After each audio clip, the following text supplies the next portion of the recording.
بہت عجیب سی لگتی ہو اس دوپٹے میں. ایسا نہیں ہے کہ تمہارے سر میں کوئی بیماری ہے یا پھر تمہارے بال بدصورت ہے جسے چھپانے کے لیے تمہیں اسے سر پر لینا پڑے. تم بہت خوبصورت ہو، اپنی خوبصورتی کو یوں ضائع مت کرو. اس کی آنکھوں سے آنسو ٹوٹ کر گرا تھا، تکلیف سینہ تنگ ہونے لگا، آنکھوں کی نمی میں گلابی سا رنگ گھلنے لگا. اسے لگا آج وہ اپنی ہی نظروں میں گر گئی ہے. کسی انسان سے امیدیں وابستہ کی تھی اس نے. مجھے آپ سے یہ امید نہیں تھی ارحم. مجھے لگا تھا کہ آپ مجھے سمجھیں گے، مجھے لگا تھا آپ مجھے سپورٹ کریں گے، لیکن آپ تو اوہ کم آن. اس نے جیسے اس کی بات پر بہت بیزار ہو کر سر جھٹکا. رابی کم آن، تمہیں کیا ہوا ہے؟ اس طرح کیوں بیہیو کر رہی ہو یار؟ اس میں اتنا جذباتی ہونے والی کون سی بات ہے؟ ہاں مجھے لگا تمہیں اندازہ ہوگا کہ سب تمہارے بارے میں کیا سوچتے ہیں، لیکن تم بالکل ہی بیوقوف ہو. کہ تمہیں واقعی نہیں پتا کہ سب تمہارے اس حقارت. اس کے چہرے کے اطراف میں بندے دوپٹے کی جانب اشارہ کیا. اس دوپٹے کو کیسے دیکھتے ہیں؟ اس سے اپنے قدموں پر کھڑا ہونا مشکل ہو رہا تھا، لیکن پھر بھی وہ جم کر کھڑی رہی. یہ وقت پیٹ دکھا کر بھاگنے کا نہیں تھا. وہ وقت آ گیا تھا جب وہ اپنے ایمان کا ذکر دن کی روشنی میں کر دیتی. مجھے کسی کی بھی پرواہ نہیں ہے. واٹ؟ وہ جیسے اس کے جواب پر بھگ سے اڑا. دماغ تو خراب نہیں ہو گیا تمہارا؟ ایک کپڑے کے ٹکڑے کے لیے اب تم اپنے رشتوں کو خراب کرو گی. یہ صرف کپڑے کا ایک ٹکڑا نہیں ہے ارحم، یہ میرے رب کے حکم کا حصہ ہے اور آپ اسے ذلیل ہرگز بھی نہیں کر سکتے. نکل آؤ اس اونٹوں کے زمانے سے بی بی یہاں پر. اب دنیا بہت بدل گئی ہے. دنیا بدل گئی ہے لیکن قرآن نہیں بدلا. پتہ نہیں یوں دو بدو جواب دینے کی ہمت اس میں کہاں سے آ گئی تھی. شاید یہ ہمت اس پر آسمان سے اتر رہی تھی. ہاں کوئی تھا جو اس کی پشت پناہی کر رہا تھا. وہ اسے یوں منجھندار میں چھوڑنے والا نہیں تھا. تو تم اپنا یہ دوپٹہ نہیں چھوڑو گی؟ اس نے جیسے حتمی سوال کیا تھا. ضرور چھوڑ دیتی میں اپنا حجاب. ضرور، اگر جو میں نے اسے آپ کے لیے اپنے سر پر لپیٹا ہوتا تو میں اسے ضرور چھوڑ دیتی ارحم. لیکن یہ حجاب میں نے آپ کے لیے نہیں لیا، اور جس کے لیے لیا ہے اس کا حکم میرے ہر جواز، ہر تعبیر اور ہر عذر سے بڑا ہے. میں اس حجاب کو نہیں چھوڑوں گی، کبھی بھی نہیں چھوڑوں گی. ایک پل کو ارحم نے اسے افسوس سے دیکھا تھا. میری سوچ سے بھی زیادہ بے وقوف لڑکی ہو تم رابل. جی میں بے وقوف ہوں، بہت بے وقوف ہوں. عرب کے صحرا میں اسلام کی راہ چلنے والوں کو بھی ان کے اپنے اوپر بیوقوف کہا کرتے تھے. طنز و تحقیر کے تیر ان کی ذات تک میں گاڑ دیے کرتے تھے وہ، لیکن انہوں نے اپنی روش ترک نہیں کی. میں بھی اپنی روش ترک نہیں کروں گی. کہتی رہے ساری دنیا، کہتی رہے مجھے بے وقوف، لیکن جو اللہ کے نزدیک عزت دار ہے اسے یہ دنیا بھی عزت نہیں کر سکتی. میں اپنا حجاب نہیں چھوڑوں گی. یہ بات آپ بھی سمجھ لیں اور اس خاندان کے ہر فرد کو بھی سمجھا دیں. یہی اسی وجہ سے زہر لگتے مجھے یہ مدرسے. ذرا ریاض بھر کو رک کر اپنے آپ کو آئینے میں دیکھو، اپنے رویے کو دیکھو. کہیں سے بھی پڑھی لکھی اور 21ویں صدی کی لڑکی نہیں لگ رہی ہو تم. ان مدرسے والوں نے تمہاری سوچ کو اتنا چھوٹا کر دیا کہ اب کسی جدت کی گنجائش ہی نہیں رہی. میں تمہیں کتنا بھی سمجھا لوں لیکن اب تم نہیں مانو گی کیونکہ تمہاری برین واشنگ کی گئی ہے. تمہیں انتہا پسند بنایا جا رہا ہے. رابرٹ اٹھو جاگو، تم ایسی نہیں تھی پہلے. وہ بے یقینی کے ساتھ گہرے گہرے دکھ کے زیر اثر اسے دیکھ رہی تھی. قرآن پڑھانے والوں کے بارے میں ارحم کے خیالات سن کر اس کا دماغ پھک سے اڑا تھا. وہ کیا سوچتا رہا تھا اس کے بارے میں؟ اب تک آپ کو تھوڑی سی حیا کرنی چاہیے. قرآن پڑھنے والوں کے بارے میں ایسی باتیں کرتے ہوئے کیا تم اب ان سو کالڈ لوگوں کے لیے مجھے شرم دلاؤ گی؟ وہ یکدم ہتھے سے اکھڑ گیا تھا. رابل نے آنسو رگڑ کر اور ایک لمحے کو افسوس سے اس کی جانب دیکھا. جب تم حیا نہ کرو تو جو چاہے کرو، اتنا کہا اور اس کے کمرے سے بھاگتی ہوئی نکلی. آنسو بل بل پھسلتے اس کے دوپٹے میں جبس ہو رہے تھے اور وہ آپتی کاپتی زینے اتر رہی تھی. یا کسی سے بڑی بری طرح ٹکرائی ماس جو کوف سے ابھی کچھ کہنے ہی لگا تھا اسے دیکھ کر ایک دم رکا. وہ رو رہی تھی، پلکوں پر اس قدر پانی لدا تھا کہ حد نہیں. رابل کیا ہوا؟ اس نے حیران ہو کر پوچھا تھا، مگر وہ جواب دیے بغیر اپنے کمرے کی جانب بھاگ گئی. اس کا دل ڈوب ڈوب کر ابلنے لگا تھا اور کسی انجانے سے خوف کے زیر اثر اس کا وجود سون پڑنے لگا تھا. ماس نے لمحے بھر کو پلٹ کر اس کے کمرے کی جانب دیکھا اور پھر لا علمی کے باعث کندھے جھٹکتا اپنے کمرے کی جانب چلا آیا. وہ اب تک دروازے سے لگ کر بیٹھی رو رہی تھی. اس نے سن رکھا تھا کہ امیدیں انسان کو سب سے گہرے زخم دیا کرتی تھی، اور اس نے یہ آج دیکھ بھی لیا تھا. جس قدر امیدیں اس نے ارحم سے وابستہ کی تھی اسی قدر اس نے بے رخی کے چند جملوں میں اس کی امیدوں کو توڑ کر رکھ دیا تھا. وہ دروازے سے لگی گھٹ گھٹ کر رونے لگی. سب کچھ بگڑ رہا تھا، سب کچھ بگڑتا جا رہا تھا. وہ ٹوٹ رہی تھی. وہ اس سب کو سنبھالتے سنبھالتے اب کے ہلکان ہونے لگی تھی. اسٹڈی ٹیبل پر رکھی کتاب صبح کی روشنی میں لمحے بھر کو چمک کر ماند ہوئی. اور لوگ کیا سمجھتے ہیں کہ وہ ایمان لے آئیں گے اور آزمائے نہ جائیں گے؟ اس نے حد درجہ بڑھتی بیزاریت کو نظر انداز کیا اور تارکول کی سڑک پر آہستہ آہستہ قدم اٹھانے لگا.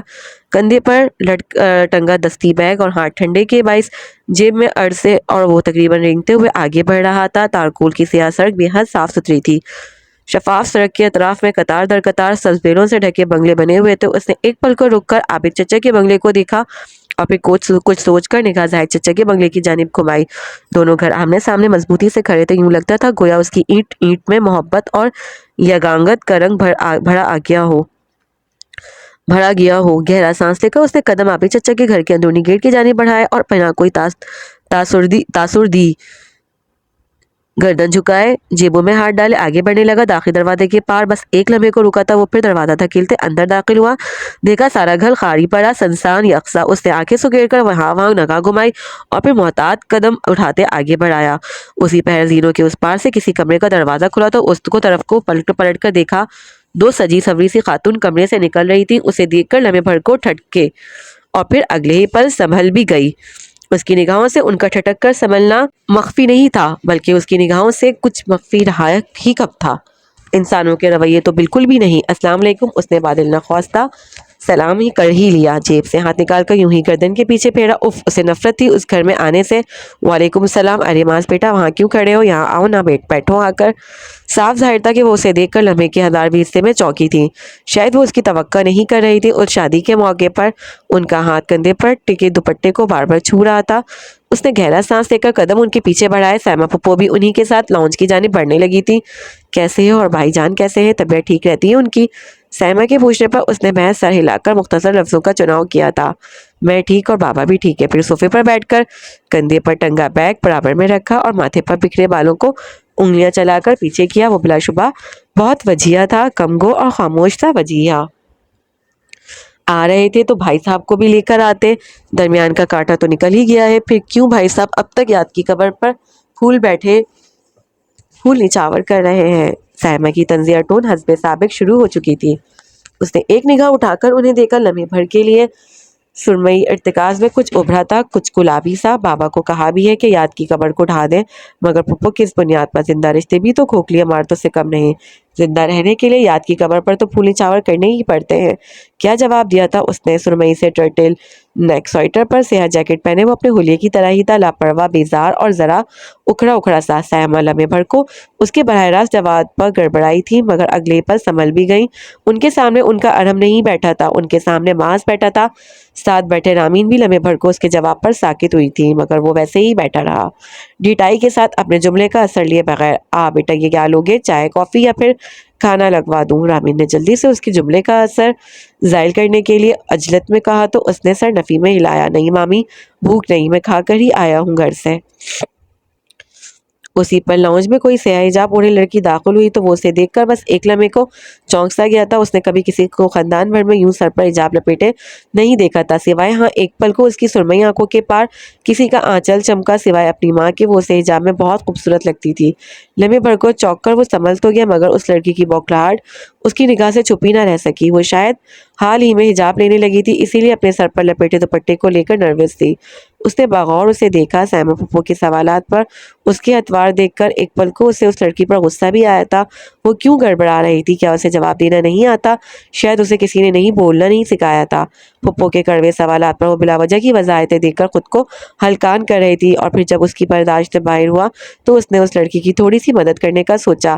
اصل میں نہ تو اس سے ارحم میں دلچسپی تھی اور نہ ہی سائمہ جیسی بناوٹی قسم کی عورت میں، لیکن پھر بھی اسے پتا تھا کہ لوگوں کو لفظوں سے کیسے گھیرتے ہیں، اور سائمہ جیسی عورتوں کی خصلت سے تو وہ بخوبی واقف تھا۔ ایک عرصے تک انہوں نے اپنے شوہر کی تعریفوں میں زمین و آسمان کے کلابے ملائے ہوں گے، اور شوہر کی عمر نکل جانے کے بعد اب وہ یقیناً اپنے اس سپوت پر فخر کیا کرتی ہوں گی، اور ایک تو ان کا وہ بیٹا۔ اسے ویسے بھی بلا وجہ کی بحثیں کرنے والی اور لمبی لمبی باتیں کرنے والے لوگ نہیں پسند ہیں، جبکہ ارحم نے تو خاص کر ماں سے میٹھی زبان اور کڑوے ذائقے مستعار لیے تھے۔ اسے یہ لوگ قطع نہیں پسند تھے، ہرگز بھی نہیں۔ ایک پل کو اس نے رک کر سوچا، اور پھر اگلے ہی لمحے اب وہ پھپھو سے ارحم کے بارے میں باتیں کر رہا تھا۔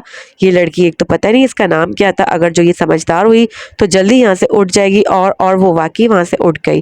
اس کے جاتے ہی وہ اپنے خول میں سمٹا تو پھپھو نے بھی اٹھ کر باہر کی راہ لی، جبکہ رامین اب اسے اپنا کمرہ دکھا رہی تھی جہاں وہ اگلے 3-4 دن تک رہنے والا تھا۔ ڈھولکی کے فنکشن کے لیے کمرے سے باہر نکلتے اب کہ وہ کرتے شلوار میں ملبوس تھا، تازہ دھلے بالوں کو کنگھے سے پیچھے جمائے وہ جیسے ہی آگے بڑھنے لگا، بڑھنے بھر کو ٹھہر گیا۔ نگاہیں سکڑ گئیں، کیا اس نے ابھی بھی کسی کی سسکیاں سنی تھی؟ اور پھر اگلے ہی لمحے اسے سمجھ بھی آ گیا کہ آواز کہاں سے آ رہی تھی۔ وہ کس کی آ رہی تھی؟ وہ لڑکی رابیل نام تھا شاید اس کا۔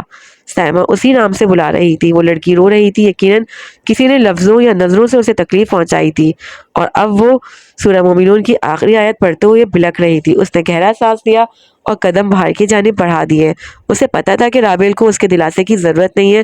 اسے جہاں سے دلاسا دیا جا رہا تھا اس مقابلے پر کوئی نہیں جا سکتا تھا۔ اگلے دن جب وہ اپنے کمرے سے باہر نکل رہا تھا تو اس لڑکی کو دیکھ کر ایک پل کے لیے ٹھٹک سا گیا۔ وہ سیاہ حجاب میں اس گھرانے سے بلکہ اس دنیا اور اس دنیا کی ہر شے سے زیادہ معتبر اور پاکیزہ لگ رہی تھی۔ کیا کسی نے بھی اس کو بتایا کہ وہ اس حجاب میں کتنی اچھی لگتی ہے؟ لیکن پھر اگلے ہی لمحے وہ اسے دیکھتا پا کر منہ میں کچھ بڑبڑاتی وہاں سے چلی گئی تو ماس بھی جیسے ہوش میں آیا۔ خجل ہو کر بال کھجائے، حد ہے ویسے۔ خود کو لتاڑتا باہر کی جانب بڑھنے لگا، لیکن کچھ تھا جو اسے بار بار اس لڑکی کی جانب لے کر جاتا تھا۔ وہ کسی کی یاد کی تازہ قبر تھی جو اس تک اسے لے کر جا رہی تھی۔ رات بھر کی بے خوابی اور پھر گھر میں شور مچے ہنگامے کے باعث اس کا سارا جسم دکھ رہا تھا۔ سر کے پچھلے حصے میں درد کی ٹیسیں اٹھ رہی تھی اور دل پر بے تحاشا بوجھ دھرا تھا، لیکن وہ پھر بھی آج مدرسہ چلے آئی تھی۔ کیا ہوا جو وہ پڑھ نہیں پائے گی؟ وہ یہاں سننے آئی تھی، وہ یہاں اللہ کی بات سننے آیا کرتی تھی، اور اس قرآن سے زیادہ اچھی بات اور کیا ہو سکتی تھی؟ بھاری دل اور متروم آنکھوں لیے وہ سفید بے داغ کی چادر پر بہت سی لڑکیوں کے ساتھ دوزانوں ہو کر بیٹھی تھی۔ سامنے بنے اسٹیج پر میڈم صباحت اپنے آج کے درس کا آغاز کر رہی تھی۔ آج جمعہ تھا اور درس کے لیے سورہ کہف مختص کی گئی تھی۔ اس نے بھی سفید جلد والا قرآن کھول کر سامنے رکھا۔ میڈم کی نرم مگر سنجیدہ آواز ساری فضا میں ترنم گھولنے لگی۔ اس کے کندھوں سے بھی بوجھ اترنے لگا، دل ہلکا ہونے لگا۔ کیا گتا ہے؟ کیوں ہر جمعے کو سورہ کہف پڑھنے کا حکم دیا گیا ہے؟ وہ نرم آواز میں پوچھ رہی تھی۔ آپ لوگ پڑھ چکے ہیں اس سورت کو، کیا لگتا ہے آپ کو کیوں ہر ہفتے اسے دہرانے کا کہا گیا ہے؟ کوئی وجہ سمجھ آتی ہے آپ لوگوں کو؟ کلاس میں گہرا سکوت چھایا تھا۔ سب سے پہلے کون سا واقعہ ہے اس سورت میں؟ اصحاب کہف کا جواب ابھرا۔ کیا واقعہ تھا؟ ایسا کیا ہوا تھا کہ نوجوان غار میں چھپ گئے تھے اپنے دین کو بچانے کے لیے؟ راویل نے جواب دیا، شاباش، دین کو بچانے کے لیے غار میں چھپنا ضروری تھا؟ پھر استفسار کیا گیا، جی کیونکہ ان کو قتل کرنے کا حکم دیا گیا تھا۔ نوجوانوں کو اندیشہ تھا کہ کئی سخت سزاؤں کے باعث وہ اپنا ایمان نہ چھوڑ بیٹھیں۔ ایک اور طالبہ نے جواب دیا۔ سب نوجوان اعلیٰ خاندانوں سے تعلق رکھنے والے تھے، بہت امیر گھرانے سے تھے۔ سب نوجوان، دنیا کی ہر آسائش موجود تھی ان کے پاس۔ سب سے بڑی بات جوانی تھی، خوبصورتی تھی۔ پھر کس چیز نے انہیں یہ سب چھوڑنے پر مجبور کر دیا؟ سب شرک کر رہے تھے، سارا خاندان بلکہ سب علاقے والے عیش کی زندگی گزار رہے تھے۔ انہیں کیا پڑی تھی غار میں جا کر چھپنے کی؟ توحید کی وجہ سے۔ ایک طالبہ کے جواب پر میڈم صباحت مسکرائی تھی۔ توحید پرست تو ہم بھی ہیں، اللہ کو ایک ماننے کا دعویٰ تو ہم بھی کرتے ہیں، دین کی راہ پر تو ہم بھی چلنے کی کوشش کر رہے ہیں۔ پھر ہمارے گھر اور خاندان والوں کی مخالفت پر ہمارا جواب ایسا کیوں نہیں ہوتا؟ ہم کیوں ان کے رد عمل سے متاثر ہو کر اپنا دین اٹھا کر ایک کونے میں رکھ دیتے ہیں؟ ہم کیوں اپنے دین کو بچانے کے لیے کسی غار میں نہیں جا چھپتے جہاں ہمارا دین محفوظ ہو، جہاں ہم امن سے رہیں؟ پوری کلاس دم سادے بیٹھی تھی۔ رابیل یکٹک میڈم صباحت کو تک رہی تھی۔ یاد رکھیے گا بیٹا، جو اللہ کے لیے اپنا سب کچھ چھوڑ دیتے ہیں انہیں اللہ غار میں تنہا نہیں کرتے، انہیں غار میں پرسکون نیند دی جاتی ہے، ان پر سکونیت نازل کی جاتی ہے، ان کے لیے خوفناک کہف کو پرسکون بنا دیا جاتا ہے۔ یہ اللہ کی رحمت ہے۔ جو اسے جانتا ہے وہ اسے جانتا ہے، اور جو اسے نہیں جانتا وہ اسے نہیں جانتا۔ مگر آج کے دور میں غار کہاں؟ اس سوال پر میڈم صباحت نرمی سے مسکرائی تھی۔ ہر دور میں اللہ کے بندوں کے لیے ایسی پناہ گاہیں موجود ہوتی ہیں، ایسے غار موجود ہوتے ہیں جہاں جا کر وہ اپنا ایمان بچا سکیں۔ ان کی نرم آواز میں جانے کیوں بہت ہلکی سی اداسی گھولنے لگی تھی، اور رابیل اسی اداسی کو سمجھ سکتی تھی جہاں وہ خود کو جہنم کی آنکھ سے محفوظ رکھ سکیں۔ مگر اس سے پہلے انسان کو اپنے ایمان کے لیے اسٹینڈ لینا چاہیے، اس پر ڈٹ جانا چاہیے، خواہ حالات کیسے ہی ہوں۔ آپ کا خاندان آپ کا دشمن بن گیا ہو، لیکن آپ کو بری نگاہوں سے دیکھتے ہوئے آپ پر طنز کے تیر چلاتے ہوں، آپ بس اپنا سارا سکون، ساری راحت اللہ کے لیے قربان کر کے کسی غار میں پناہ لے لیں۔ پھر اس غار میں آپ کی حفاظت اللہ کے ذمے ہے۔ پورے راستے وہ گمسم تھی۔ یہ کہف والا واقعہ اس سے پہلے اس طرح سے کیوں سمجھ نہیں آیا؟ وہ اللہ کے لیے سب قربان کر رہی تھی، تو کیا اللہ اس کا محافظ نہ ہوتا؟ کیا وہ کہف والوں کا محافظ نہ ہوتا؟ وہ بھی تو اب کہف والوں میں شامل ہو گئی تھی۔ وہ بھی تو اپنے ایمان، اپنا دین اور اپنا حیا بچانے کے لیے لڑ رہی تھی۔ اس نے بھی تو طنز و حقارت کی بہت سی نگاہوں کو خود میں کفتے محسوس کیا تھا۔ مسلسل بہتی آنکھوں کو اس نے ہتھیلیوں سے صاف کیا تھا، مسلسل بہتی آنکھوں کو اس نے ہتھیلیوں سے رگڑ کر صاف کیا۔ گھر میں داخل ہوئی تو مغرب کا جامنی سا اندھیرا پھیلنے لگا۔ اس نے بے یقینی سے لان کی دوسری جانب دیکھا تھا، بلند آواز سے بجتا میوزک اور دھنوں پر ناچتے اس کے کزنز۔